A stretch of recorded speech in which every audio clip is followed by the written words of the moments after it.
One more minute. All right. We're good, Troy? Okay. All right, thank you. All right, Tom, go ahead.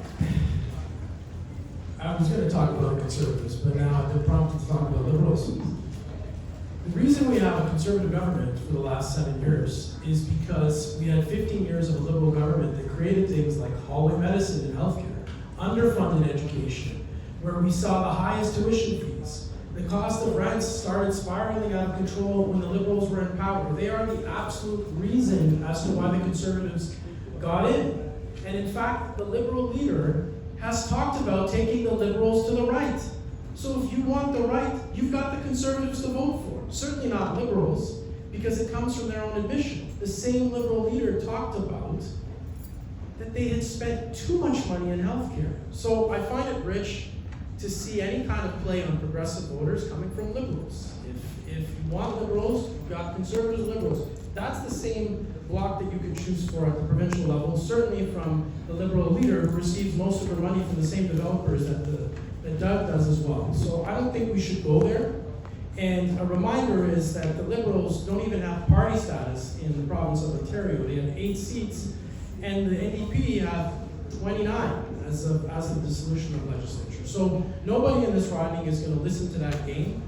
And so with regards to paying for that, and paying for money, Doug Ford has added $100 billion to the debt. I don't know of anyone in this room that can say that with all the money spent, that they are living a better life. The only people that are living better lives are the 1% that was discussed earlier that made all the money within a few days of January starting, and that's where the money is, and that's where we need to get the money, because we are trending in the opposite way. We continue to give breaks and corporate welfare, but the people struggling and the middle class being forced into homelessness and not being able to pay the bills and to make ends meet, who are getting poorer and poorer, are only getting worse. We are going in the wrong direction, and it is an Ontario NDP government that's going to fight back and bring back things like rent control and build affordable housing. Thank you. Thank you.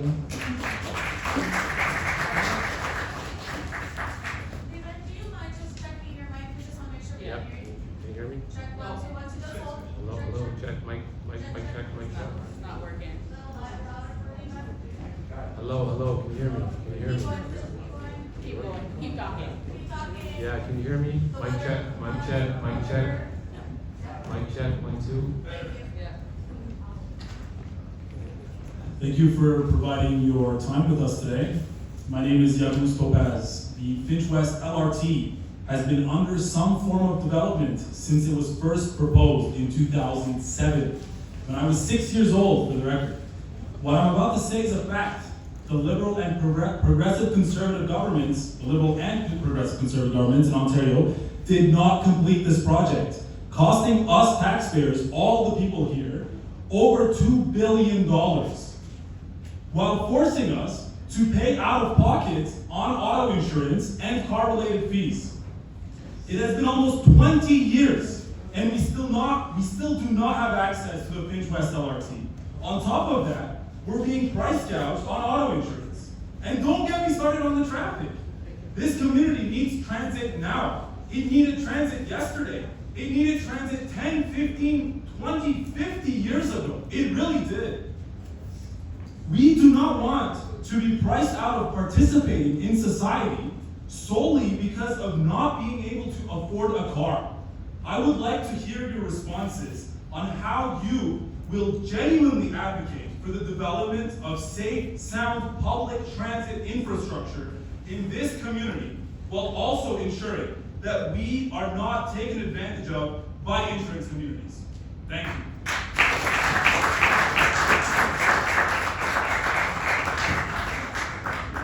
Thank you for your question, and I'm going to start with Tom first. We're going into that order. Okay, thanks. I don't know if you know this, but so Metrolinx, which is the provider, can you guess how many vice presidents that Metrolinx has? Sorry? 47. 47. And so the Eglinton Crosstown project has no end date. I've been pushing along this Finch West LRT project, which is ahead. It's certainly ahead, and it should be imminently open, and I don't know what this government's waiting for. But when this project was set out, it was supposed to go all the way out to Yonge. And the Liberal government at the time scaled back. There was a project called Transit City, started by David Miller a long time ago. And that was to bring high-order transit to all the communities of the city of Toronto, to connect everyone. And this was ripped up by the Fords when they were on council, and that mentality was brought to the provincial government. So we absolutely need to restore transit funding. That project saw an LRT going all the way up with Express Transit Jane, all the way up. And so we need to restore transit funding because in the late 90s, Harris ripped it up and the province used to give 50% of the money to build transit. And now the TTC has been struggling raising fares because the province isn't paying their fair share. An NDP government will restore those operating costs, bring big infrastructure projects in, and we are going to build real transit to move the people around this community across the province and across the GTA with real fare integration and getting people going. Because this is something that's central, and if you can't move people across the province, across the city of Toronto who are at deadlock, and if we don't have real investments in transit, we are not going to see people getting to where they need to, and you're going to continue to see people struggling and waiting at buses, which is what continues to happen with the underfunding of our transit system. I'm committed to transit, and the NDP are committed to transit, and I really thank you for the question. All right, thank you, Tom. Yes, the Ontario Liberals will continue to invest in transit. The current Finch West LRT, I've heard from several community members while talking towards that this has been a major concern. It's 2 to 3 years overdue with no end date in sight, and people want answers. It's slowed down, it's caused delays, it's caused traffic, and people are upset. And I've heard that consistently across the board. So the Ontario Liberals will make sure that that is complete and will continue to invest in further infrastructure projects for our community and throughout Ontario. And we'll continue to put pressure on the Conservative government, who's the reason and the cause of these delays. It's not the Liberal Party, as mentioned by Tom and the other gentleman, but it's the Conservatives indeed.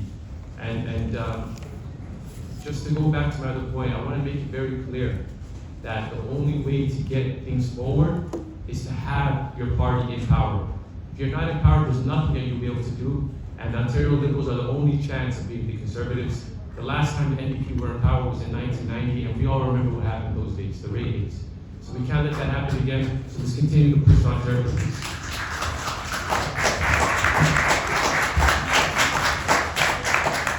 right, thank you. Jean? Yeah, I gotta tell you, the previous speaker is wrong. The best way to get what you want is to fight for it. Don't rely on a person in Parliament. Get out on the streets. Yesterday there was a rally in downtown Toronto, Yonge and Eglinton, I was there. It was calling for a finish to the Yonge-Eglinton crosstown and the Finch crosstown. Those are the people. TTC Riders is the organization, and they're on the streets. Butterfly was supposed to speak, but TTC didn't allow her to get there in time, so we had to go without her. But if you want it, don't expect the parties in power to deliver. You've got to be there to push them and push them and push them, and that's what we need, is to do that. And I want to tell you one of the problems. It's this private-public partnership that we've got going with this crosstown. How much profit has been ripped off by that company delaying and delaying, and do you think the price hasn't gone up every time it's been delayed? Of course it has. That was another Tory boondoggle if I ever saw one. They ripped us off, and they're still ripping us off, and the time to open that and demand that it be open, and we need to be on the street saying, get that done. Just get that done. And by the way, they've got a 30-year contract on maintenance. The maintenance will be probably about as good as their production, their construction. Not TTC. Return transit to the TTC. Return transit to Toronto, who delivered us a half-decent system, and reduce fares and fund operating costs and expansion. We need at least, Bill Davis gave us 50% of operating costs. When he was there, Mike Harris tore it up. Public transit is, what's the problem? You go into every building. Do you know you're taking public transit? Every time you go into one of those big tall buildings, I've been in and out of all of them that's out here lately, but go downtown, same thing. Every elevator is free. It's called Thank- public transit. It can be thank free to you. you too. Thank you.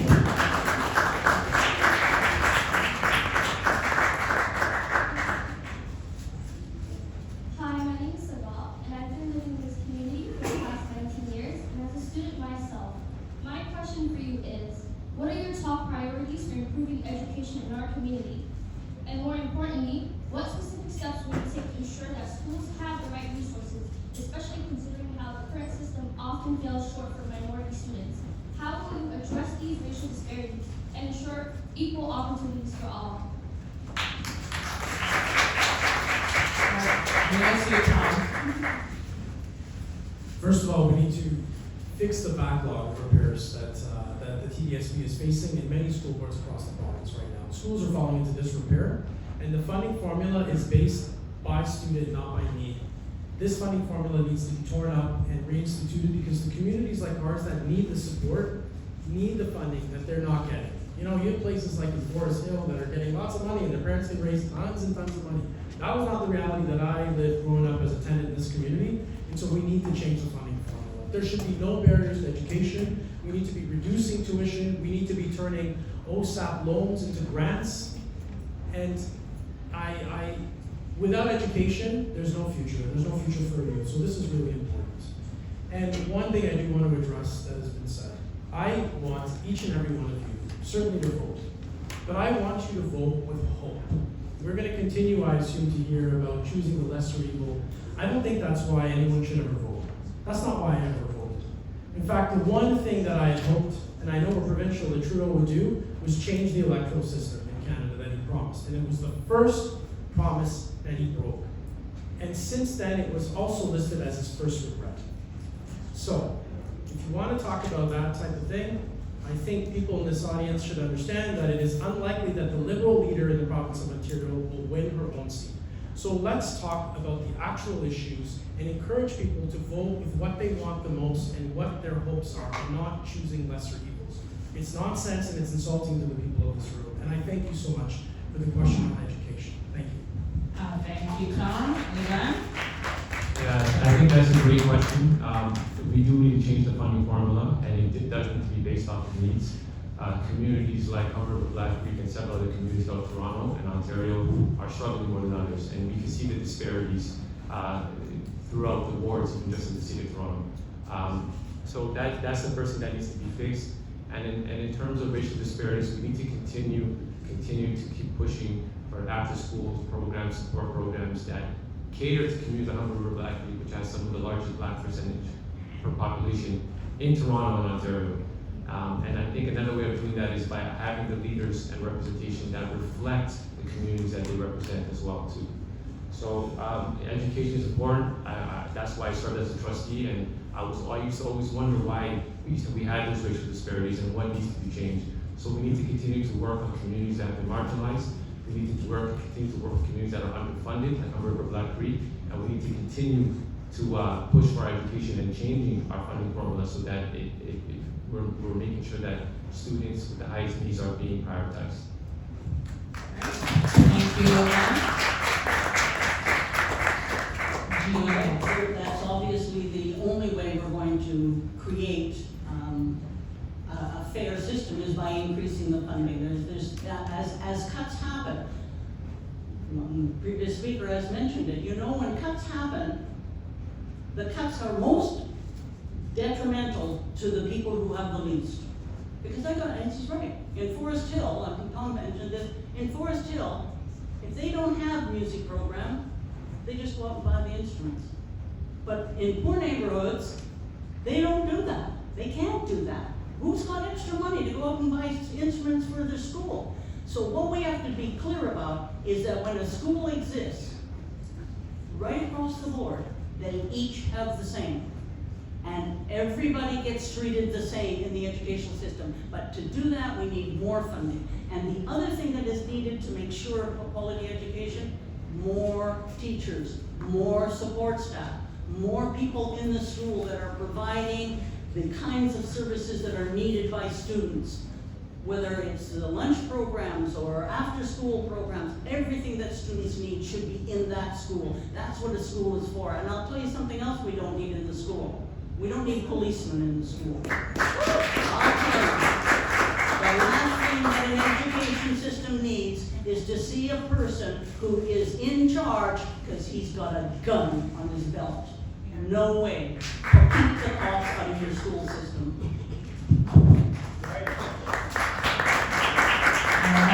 Thank you.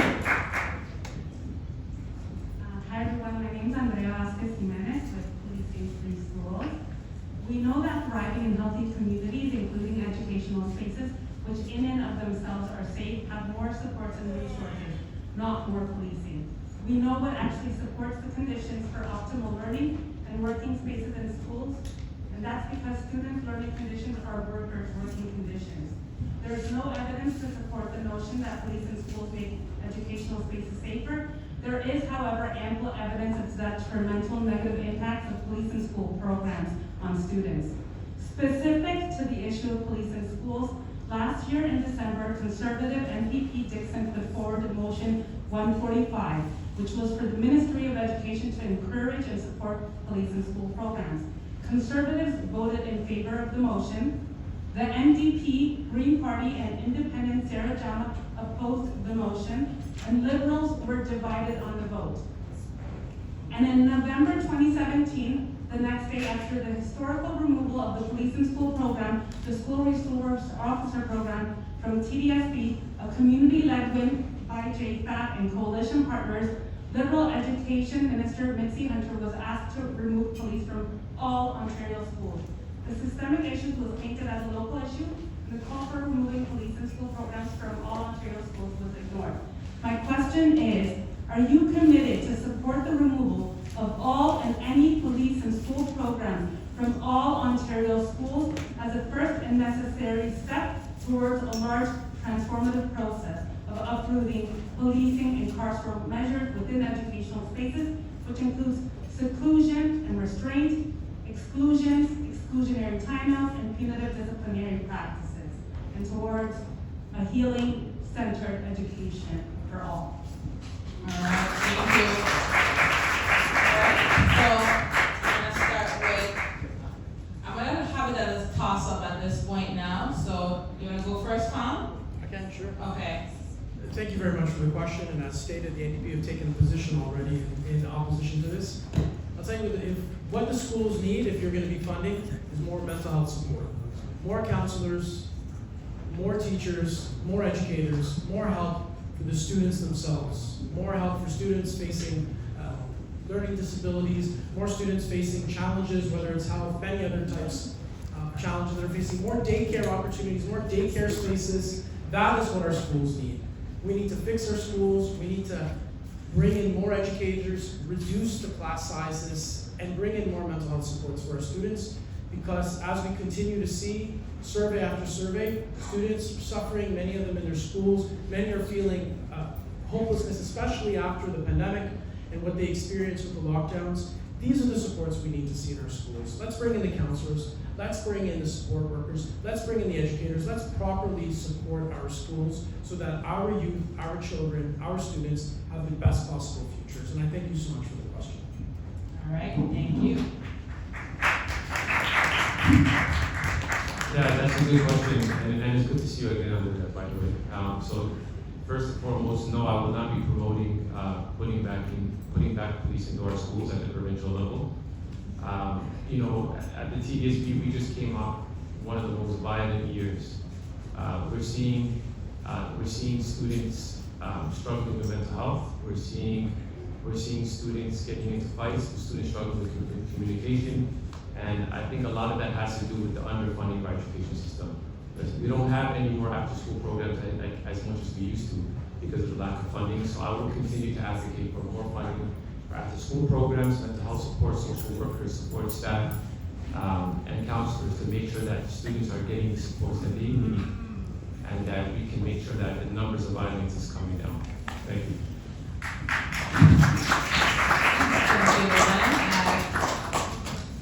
Well, you've heard what I had to say about police in schools, but since you've asked the question, I want to speak about the police. Because I have 3 things to say about the police.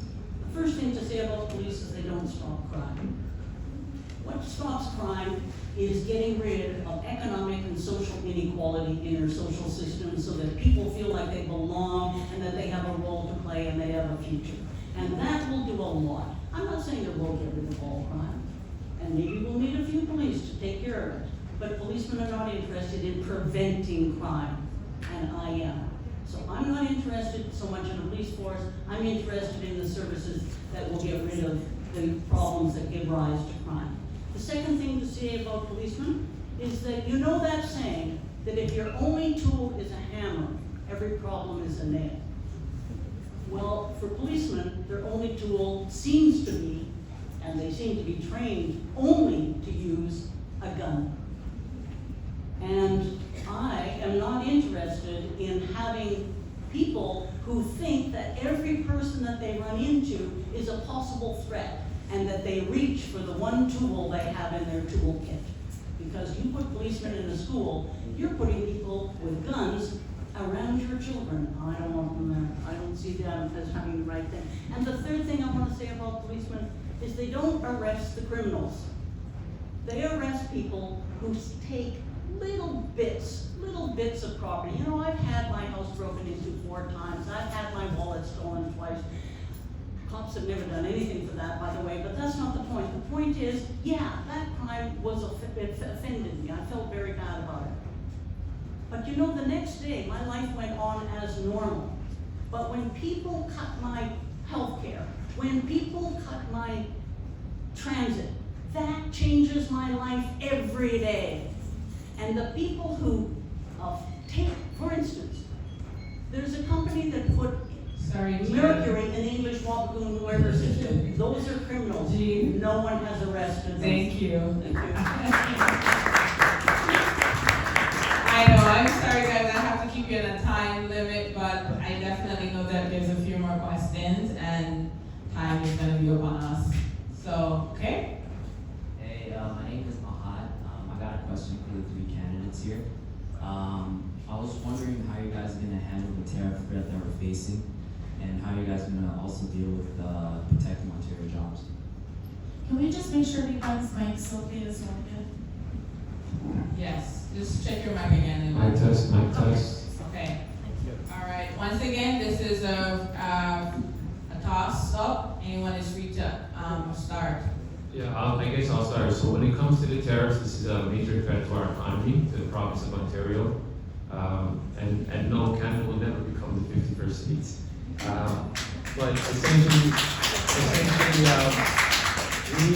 we need to make sure that we're taking care of what we here in Ontario. We need to look after our agriculture, aluminum, and all industries to make sure that we're reliant on our own economy here. We need to increase interprovincial trade agreements, which Doug Ford has not been able to do. And Doug Ford also hasn't got anything accomplished in his visits to BC as well. So we need to continue to invest into our local businesses. I mentioned earlier that we'll be cutting the small business tax rate in half, saving each business 75% of small businesses in Ontario $18,000 a year. That money could be used for new hires, it could be used for business expansion, it could be used to buy new tools, machinery. So we'll be doing that, and also economic resilience. As I said, we need to make sure that we take care of our own first. When we look at the provincial government and the procurement plan, thousands of those contracts are given to American corporations. We need to stop doing that, and we need to have an Ontario first policy, meaning that we only look after companies from Ontario and give them priority in the contract bidding. And last but not least, we need to continue to work on affordability. I mentioned to you that the provincial Liberals are the only party that's planning to make any cuts out of the NDP and Conservatives. Whether it's income, whether it's for small businesses, we'll continue to do that, and we'll continue to invest in our healthcare system and make life more affordable for everyone. Thank you.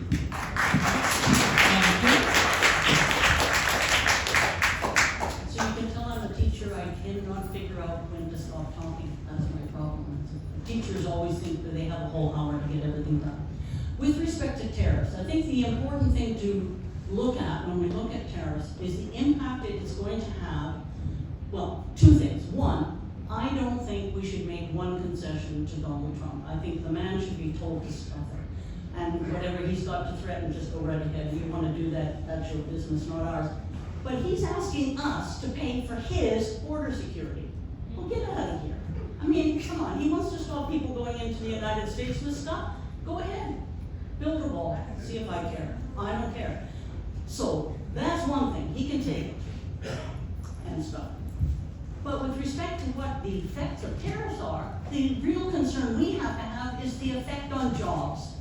And what we have to demand that our government does is prepare to find a mechanism to fund those people whose jobs are lost due to tariffs. We shouldn't back away because jobs are lost. We should say, we're going to make sure nobody suffers for that. And then we have to find a way to employ them. And that means investing. Investing in publicly owned projects, like infrastructure in the cities, like in fact, as publicly owned auto industry that builds us a small scale, electric vehicles and public transit. Why shouldn't we be investing in those things? This notion that private industry is going to do everything for us, what have they done?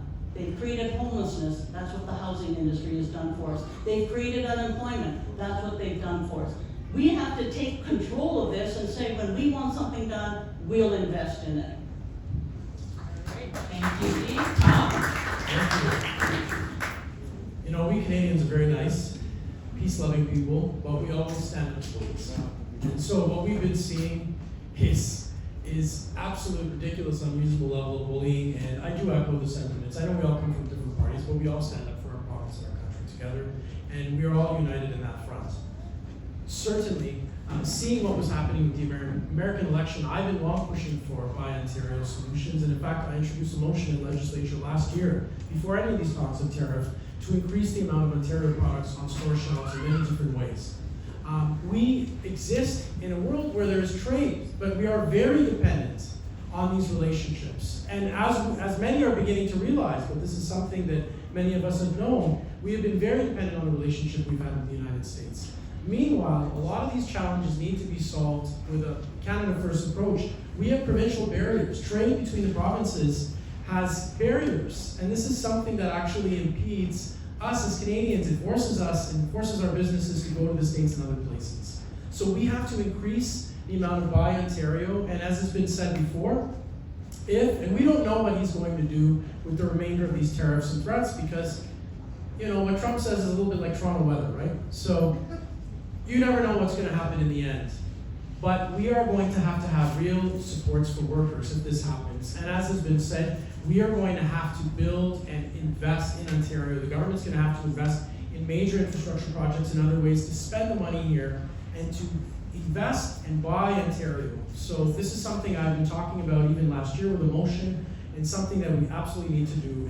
And I'm going to say that I do believe all of us here are absolutely prepared to stand up to this tariff threat and to do everything we can to support and fight for Ontario and fight for our country. All right, thank you.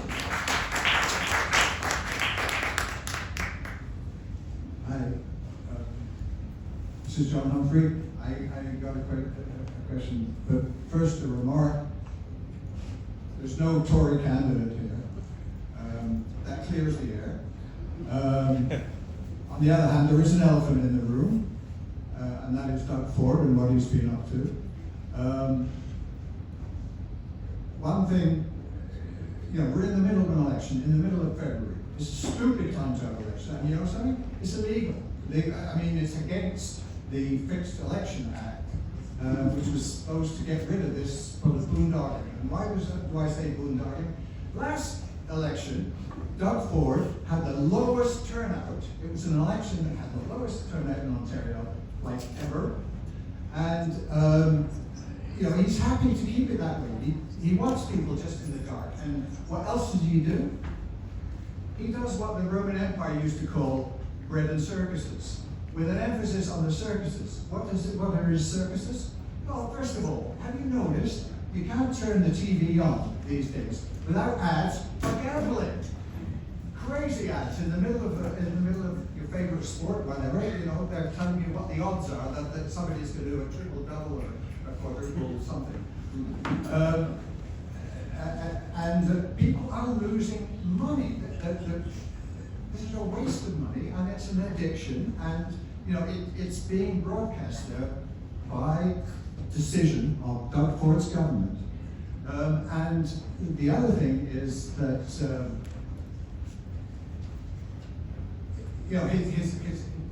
his alcohol and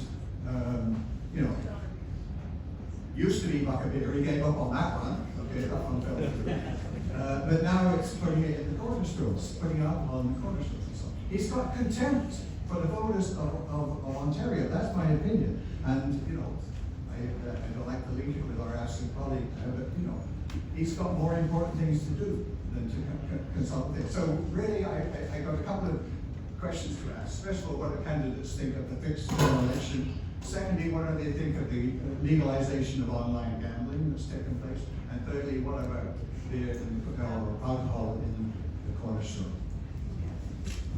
All right. There was 3 questions there, so I want to say each one of you guys pick one of the questions. I think I could rapid fire this. Okay, all right, Tom. Okay.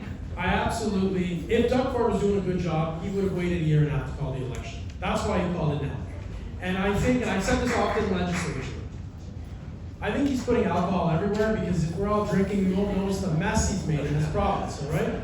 I've said this in legislature and I say it again. And the final thing about gambling, I'm very proud to have co-sponsored legislation with other NDP members that actually resulted in some changes. Our youth, our children are watching sports events and their idols, their mentors, actors, athletes are telling them to go and gamble, to go and take the money that you may or may not have and spend it on the game instead of loving sports for the love of sports, for the athleticism, for all of that.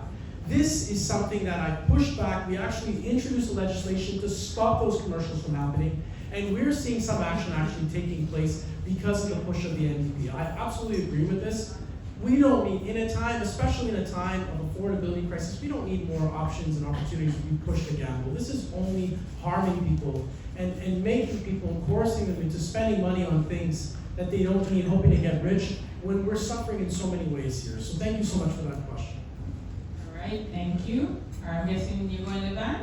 Yes, I'll go next. So I wish we had our election next year fixed for the regular fixed date.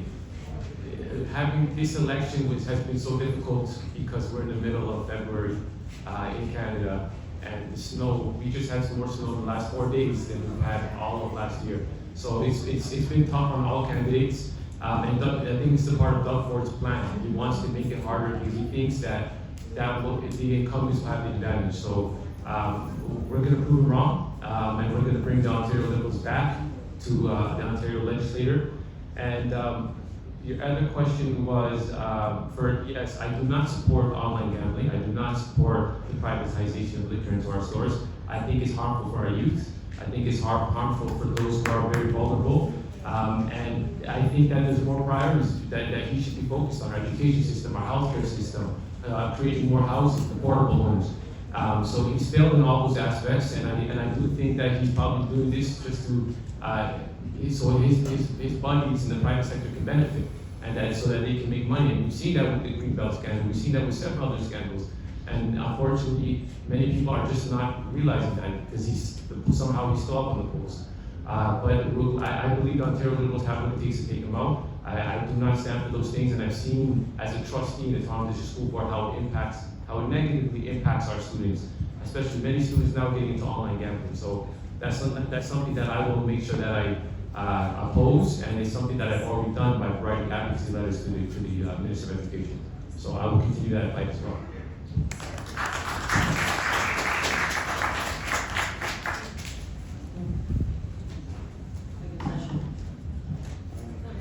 Just go ahead.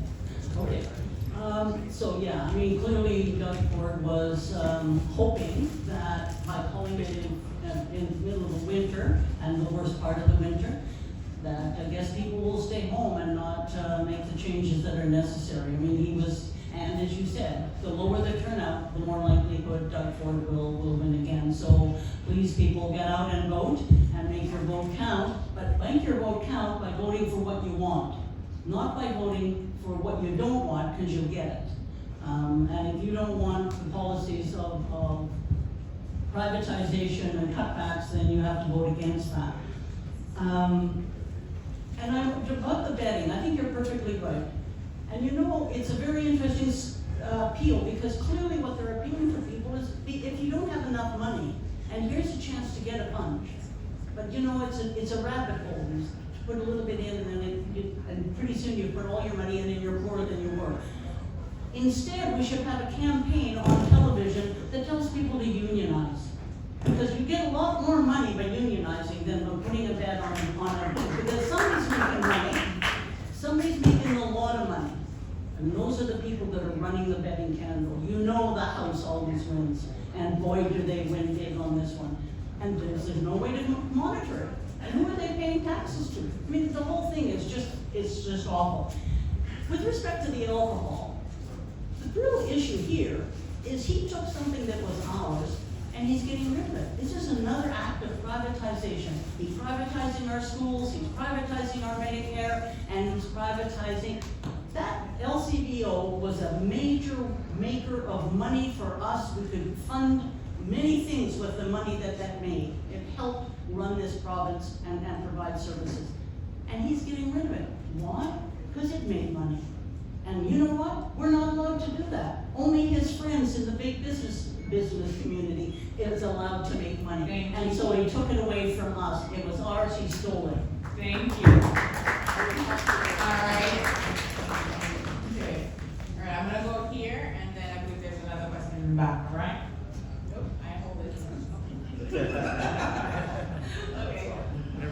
So my question is, with the work that I do in the community, I've met a lot of parents, a lot of residents that have kids that are on the spectrum.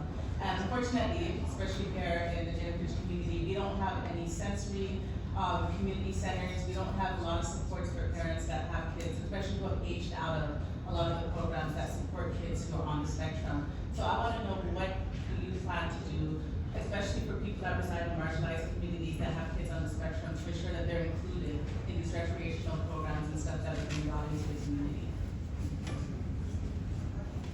All right, Ms. Catherine, please. It's a toss-up again, guys. Can you guys hear me? All right. So, so this is what you just mentioned is something that I've been very passionate about as a trustee, special education programs and TSB. So the first thing, it's very simple. I mentioned earlier that we've been underfunded by $3.2 billion in TSB since 2018. A lot of that funding is to support the special education program, and now we have parents and their children who are on the spectrum being deprived of that. That also goes to community funding for agencies that support them outside the school as well. So we've lost in two areas there. Secondly, we have the Ontario Autism Program, where we have students that have been waitlisted for 3 to 5 years. It's ridiculous. So this program is supposed to support students outside the school system. So now we're being underfunded there when we're being funded in the school system. So it's just, it's absolutely ridiculous, and that's something that I'll make sure I champion once I do get elected as MPP. Thank you. All right, thank you. Okay, so I agree. I think the most important area we need to make sure that children get the services they need is in the school, because that's where they spend most of their time. And that's where, you know, all of the really skilled people are going to reside there, and we need them there and deliver that service. But I also agree that one of the places that children learn so much and need so much is in the community center. I actually worked in the area of recreation in the city of North York. And one of the things that we had, and I don't know the state of it now, but we had school programs, after school programs, summer programs, camp. And we also had a department that was called special needs, which was to ensure that all children were able to access those programs and would provide the supports necessary. I don't know whether those programs are still in. I suspect they are. My concern is they're not necessarily getting funded in the way they should be. And as communities grow, you need more centers. You can't be asking parents to drive, 30, 40 blocks to try and get us a program for their child. They need to be in the communities where people live. Otherwise, it really isn't a service. It isn't a community center if it isn't in the community, if it's down, away. Because it is often, from the community centers I worked in, the children came from their schools. They came after school. They played basketball in the gym. That's what, and those are places where children learn to do the socializing, to engage with others in social activities and learn how to become an active participant in their social system. So they're very important, and we need to make sure that they do get the funds to do that. Thank you. Jean, Tom? Thank you for the question. Thank you for all the great work you're doing in our community.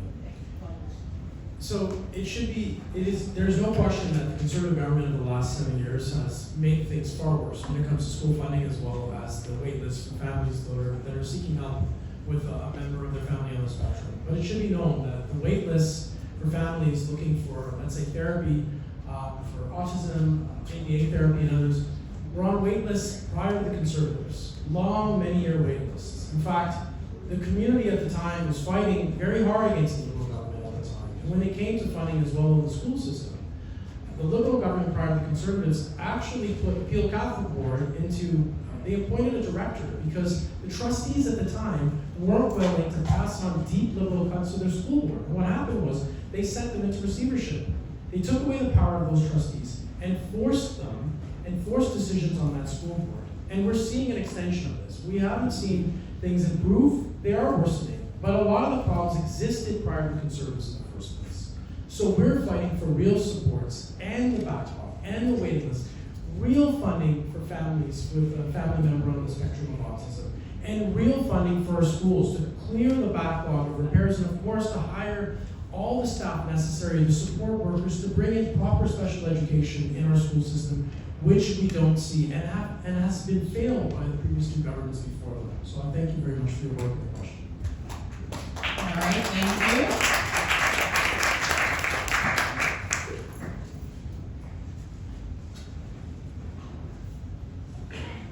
Hi. So I know like a lot of younger people who don't want to vote at all, and it's really for one specific reason, which is Palestine. And I think that reason encompasses a lot of other things. Like we see it seep into every other sector. It's in our policing, it's in the school board. They want to conflate anti-Zionism with anti-Semitism. It's in the way that we treat Indigenous peoples, the police against them, incarceration rates, suicide rates, poverty, lack of water, like I could go on. So my question is, will your government impose an arms embargo and sanctions on Israel, which is something that the Liberal and NDP government have failed to do? And how will you deal with the social and legal consequences that have come as a result of the province's defense of white supremacist ideologies?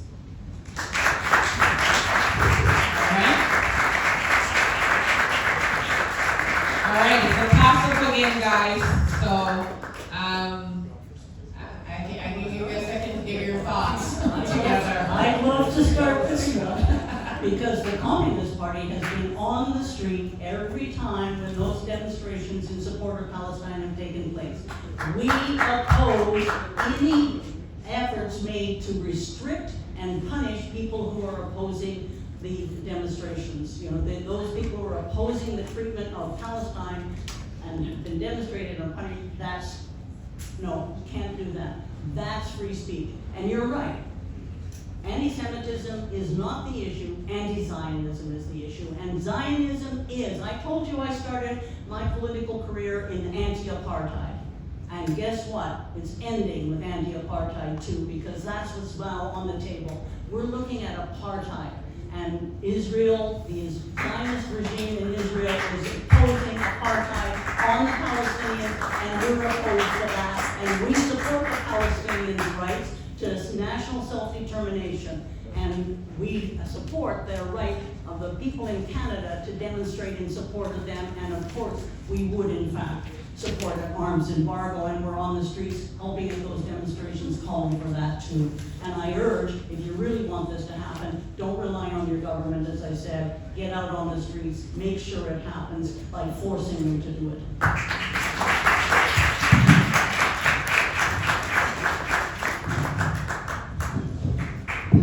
So as a trustee, I brought forward the anti-Islamophobia policy that will ultimately make sure that we are collecting data on incidents of Islamophobia in the TDSB. We're making sure that we have adequate Muslim staff that represent student bodies in our school system as well. And I've stood up for Palestinian students, Palestinian identifying students in the TDSB. And I'll continue to do so at the provincial level as well. In terms of arms embargoes, I'm not even sure if that's under provincial legislation. It's federal, right? Yeah, exactly. So I want to be realistic with what I can do here. I'll continue to stand up for Muslims. I am a Muslim. I'll continue to stand up for Palestinians who do identify as Muslim as well. And I think there was a second part to your question that I don't remember, and I'm just wondering if you could repeat it, please. Yeah, so I said, how will you kind of try to rectify like the social and legal consequences that have come with the province's defense of white supremacist ideologies, like Zionism? Yeah, charges, like all the hundreds of protesters who've been charged.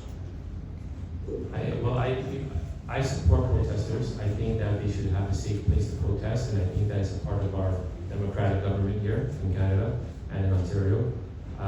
And it's something that I'll continue to support. And I think one way to alleviate some of that is to have representation in our public office. You know, if I do win this election as the Ontario Liberal candidate, I'll be the first MPP in Humber River-Black Creek who identifies as Black and Muslim. And I think having that representation can make sure that we're able to defend our communities and make sure that we protect other communities as well from what Palestinians have been going through historically and what we've seen in the last few years in Toronto. So I'll continue to support them.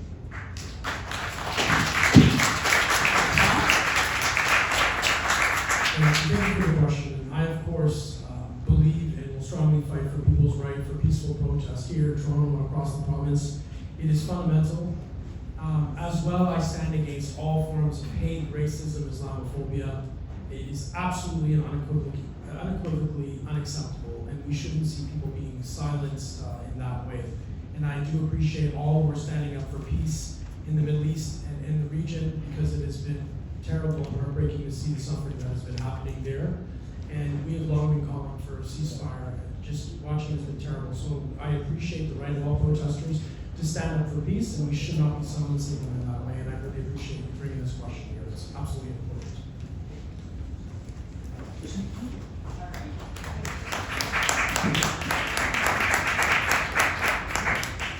Hi, good night to all the candidates. I want to say that I really appreciate you guys coming down to our community to listen to our concerns and our questions. And what I really want to spotlight right now is the infrastructure of Finch and how it will look 10 years from now. I've been here for a bit.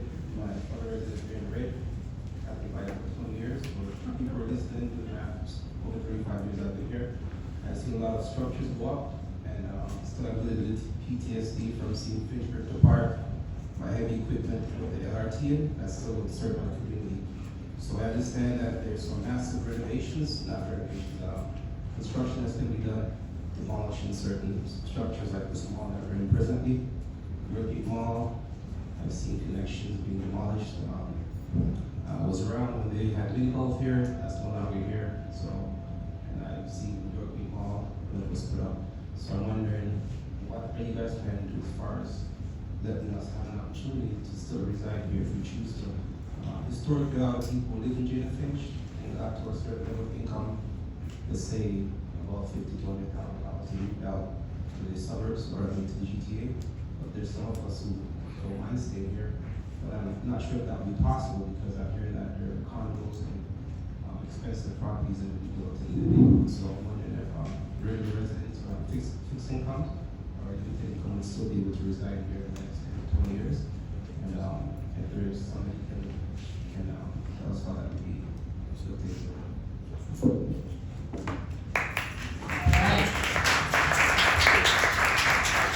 Thank you for your question, and I'm gonna pass it over to the candidates. It's once again a toss-up, so. I'll take it. All right. So, to answer your first question, the Ontario Liberals are the only party that's proposing to eliminate taxes. For people in the tax bracket of 50,000 to 75,000, we'll be reducing their income tax by 22%. That's a quarter of the working class community in this riding, so they will benefit from that. Number two, there's over 200 development projects happening in Humber River-Black Creek. You can go to the City of Toronto website and check it out yourself. We'll have to make sure that community benefits are involved. We need to make sure that we're hiring from our local community. These construction projects will bring plenty of jobs in construction labor, project management, engineering, and we need to make sure that people from here benefit directly from that.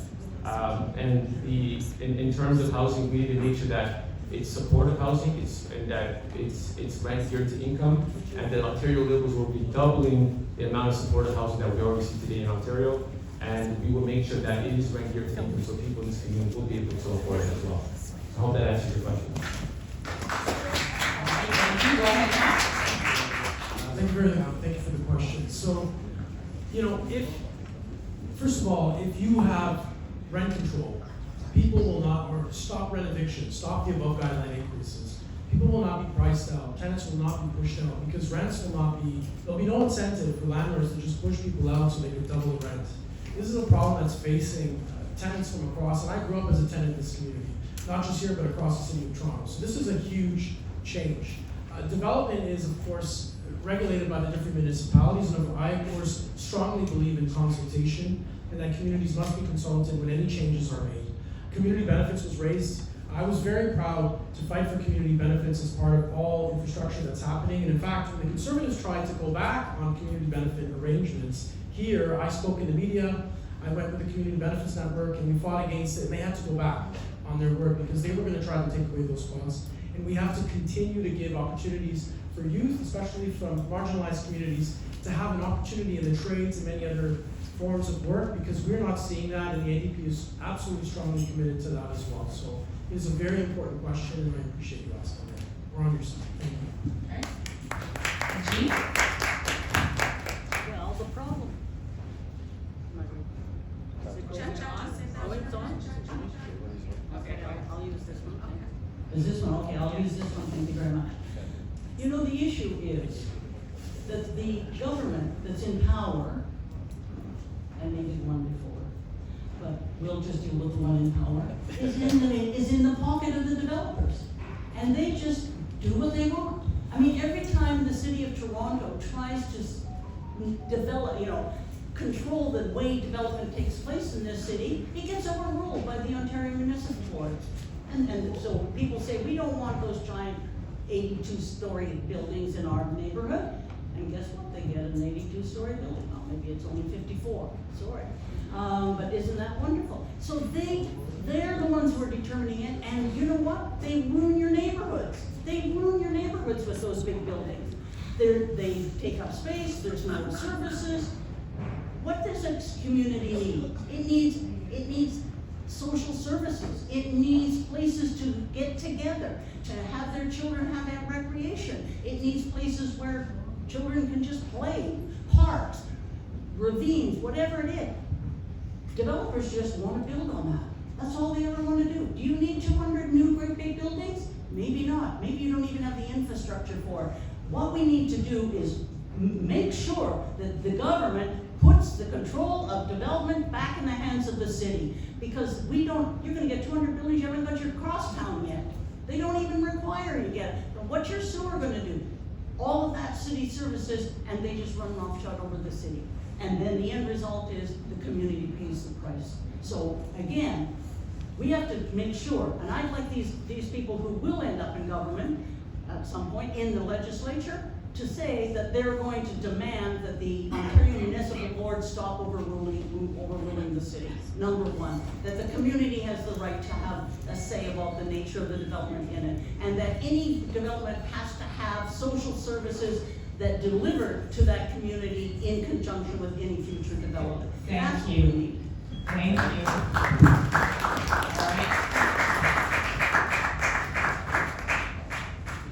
right. Thank you all so much for being here. At this point, we know that screening in schools limits student attendance 18% of students take applied courses in grade 9.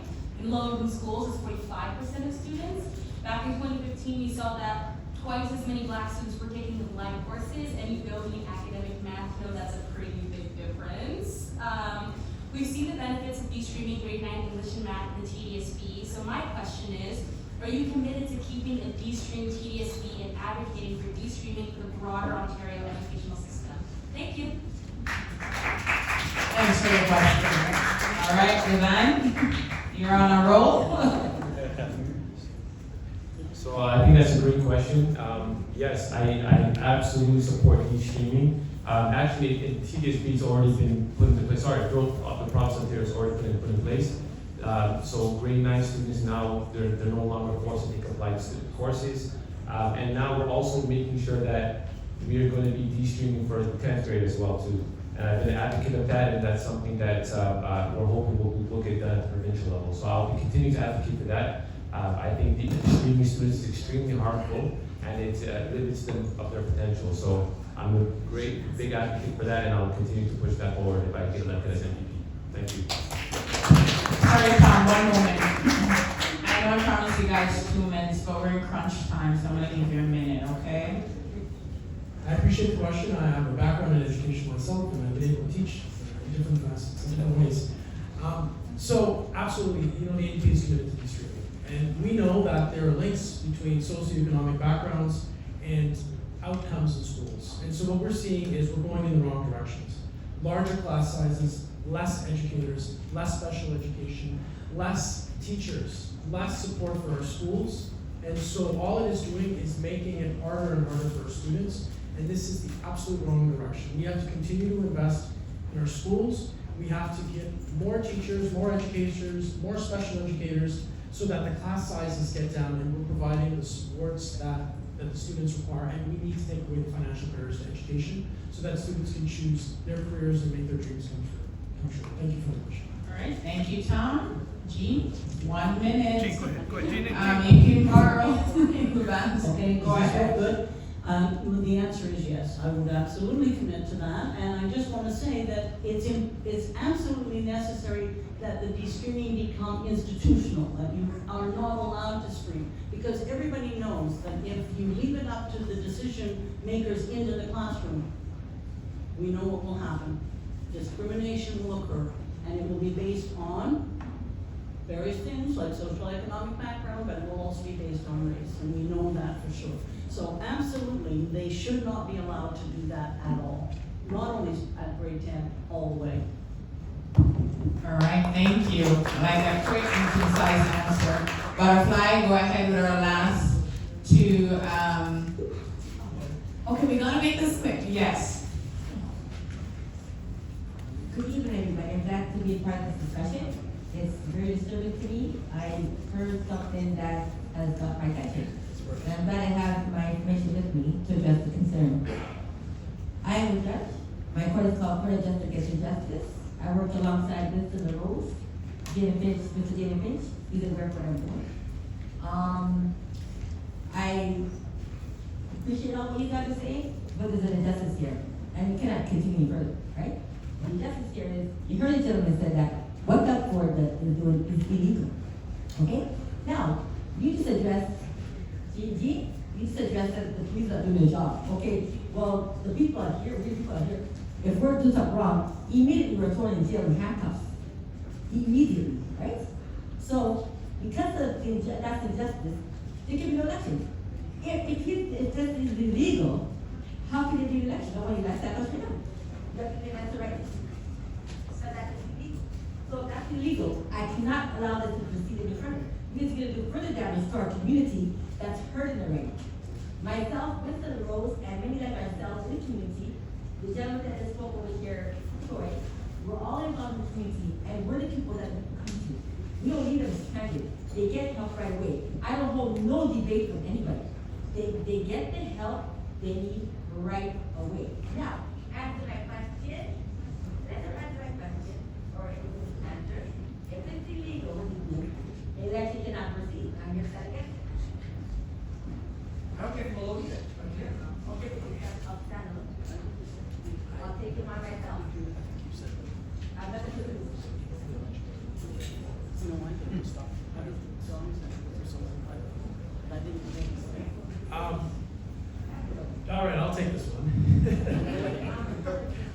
A minute. All right, a minute. I can't speak to the legalities of it. I mean, nonetheless, we're in the middle of an election right now, and that the premier has called because he's doing a bad job. And if he wasn't doing a bad job, he would have waited a year and a half. I think the people of this province will have to make decisions for themselves on how they feel if their lives have improved or not, and decide whether Doug Ford and his team will continue to remain in office and continue the massive damage that he's doing in the province of Ontario. And it is up to the electors, it is up to the voters to make those decisions, and that's what's happening. Okay. We have time for one more question. We have time for one more question. Hi, my name is Abdul Sam. Sorry, I just want to answer your question. Yes. Yes. All right. Go ahead. Yeah, no, go ahead, Levan. To answer your question, no, it's not illegal what he's doing, because he did it and we're in the middle of the election now. So I hope that answers the question. You just put the gentleman right here. What's your name? Okay. Thank you. Yes, thank you. Jean, did you have a thought, or we can go on? Okay, go ahead, Butterfly. Guys, just keep in mind, we just have about that last 2 minutes, and then I want to wrap up, and I do want to allow each candidate a 2-minute closing remark. So go ahead with your question, quick and concise. My name is Abdul Samit. Canada is known for its compassion. It's known for a country of compassion, country of caring. Ontario, my question to you, three candidates, is that to me it was most, if I'm to measure society, how that society takes care of its citizens, senior citizens, its children, and its most vulnerable people. What's so dear to my heart is mental health, people with mental health, that's mental health. And it looks that mental health became a rhetoric that people talk about, and shed light into, but done little of mental health. Every corner in Toronto, every corner that you go in Ontario, you see people that are suffering alone with mental health. What would you do if you could advocate? I'm not interested about being liberal, being, NDP on this, but I'm interested in you three individually. What would you do to advocate for people with mental health, that suffer from mental health, that being so alone? All right. Thank you for that question. All three candidates are making that about 30 seconds. I am so sorry. All right. Jean, go ahead. I think whenever we're talking about social issues, we have to look at social solutions, and that means social funding for the services that are required. And one of the major services that people who are suffering mental disturbances of any kind have is housing. How many of the people who are homeless in this city are suffering from mental issues? And the end result is because we need transitional housing for those people. We need places where they receive the treatment and the benefits that they require, the services that they require. And we need those services being delivered in the community. We can't have them trekking off miles to find it, because they're not going to be able to do that. So let's make sure that we build the kind of community wherever we are that has those services here at home for people to get access to. Thank you. Levan, 30 seconds. Tom, 30 seconds. Yeah, I think that's a very important topic, and I think I'm happy that you asked that. It's mental health crisis is at an all-time high. We see it all over our city, we see it throughout the province, we see it in our education system. And the thing is, there's not enough supports for them. We need more mental health supports. We need to invest more in programs like CAMH and CMHA and other nonprofit organizations who are doing great work. But funding has been limited. The Conservative governments do not support these type of programs, these concepts, and that's something that the Ontario Liberals will bring forward. And it was actually it's amazing you brought that up, because the Ontario Liberals announced today that OHIP will now cover mental health support. All right, thank you. Tom? Yes, we definitely have a mental health crisis that we're facing. It's something that I've been fighting for, pushing as someone in legislature for the last 7 years. We have to increase mental health support funding for individuals, for families. We need to have it in the schools. We need to actually help the groups that are doing the frontline work, because the government isn't doing enough. And we have incredible groups here, associations in our community and across the city that are doing great work, and we have to continue to fund and help them. and increase that funding. So I really appreciate this question. It is something facing us, and we need to be investing more. It is a crisis, and we need to conquer this crisis and give support to people who need it. All right, I want to thank our three candidates for being here. And first of all and foremost, I want to thank every person in this room for taking the time out of their day. I know yes. I know it's you know, it's in the dead of winter to have an election right now, and we've touched on that. With that being said, I just want to quickly just go over a few things that we talked about today, from senior youth, families, the lack of resources in our community, mental health, immigration, transit, cost of living, grocery, school, affordable housing, good equitable jobs, infrastructure development, global issues and crisis. These are things all in here that impact us in some capacity, whether it is you individually or your family or collectively as a community. With that being said, I hope that with the information today, and as you all go on and do your own additional research, that you think about who's the best candidate that fits the ideas or the things that are important to you, your family, but also to your broader community, okay? And I wanted to say on behalf of the Education Action Group and everyone here, thank you. I'm gonna pass it over to the candidates to give them a 1 minute. 1 minute. Sorry. Wrap I know up. there's a meeting. All right, we're gonna start with Jean to just do her 1 minute wrap up. If you hear me start dancing, it means you need to stop, all right? Thank you. So you're in an election, and you know you've gone through a lot of elections, and in a lot of those elections, people have voted, but they never voted for what they got. They always thought they were voting for something else. They thought Doug Ford was going to deliver them one thing, and what did he do? He delivered them developers and greenbelt development and tunnels under the 401. That's not what they voted for. So the problem with elections is that you don't always vote for what you want.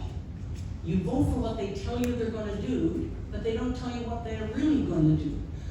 I want you to think about how you're going to vote. And I'll tell you whether you vote for me or not, and I'd love your vote if you got it, because I think, you know what, if you vote for me, you'd be telling them you're mad. You're fed up with what you're getting, and you're not getting enough, and you would be telling them that. So I'd like your vote. But I've got a different message, and I made it at the beginning. What we get and what we win in this world is not won in the election. It's won by organizations that sponsored this meeting and all their supporters who fight for this. Thank you. All right, Conrad next, and then we're done. First of all, thank you to the organizers for doing this. I've been proud to attend every event hosted by the Finch community. The people of this room, you are my neighbors. I was born in this community. I went to school in this community. I went to university in this community. I started volunteering in this community when I was 15 years old with a petition fighting for tenant rights. I chose the NDP because of their position on healthcare, because I come from a family where my father was sick and I saw what it did. I knew what it was like struggling to put food on the table, what my mom had to go through, the benefits that she received because of the unions. It is what has informed my politics. It is why I have dedicated my life as a volunteer and as a worker in public service. I have helped the members of this community. This is the place I love the most. Doug Ford may not want you to vote because it's the winter. I want each and every one of you to vote. And I want you to vote for whom you believe is going to work the hardest for you, for your families, and for this community. Vote with your heart and vote for whom you believe is best. Vote with hope. Thank you. And thank you. Sorry, Doc. We got 1 minute. All right, thank you. Yes. I want to say thank you to Jane and Finch Action Group for inviting me here tonight. And I want to thank the candidates. It's not easy putting your name on a ballot. And I want this to be an election where the people of Humber River-Black Creek choose who they feel is the best representative for them at Queen's Park. And I've spent my life in public service, in education, in housing, working with the most vulnerable communities. And I think that this ride in Humber River-Black Creek, it's time for change. Many people I've spoken to have said they haven't seen any change in the last 7 years. And Doug Ford, the only way to take him out is to vote the Ontario Liberal Party. We have the best chance of defeating Doug Ford. And if we can get this win, we can bring the real changes to this community. All three candidates here, I think we're all in line with what we think this community needs, but my party is the only party that has that chance. I think I'm the best representative for this community, and I hope to have the support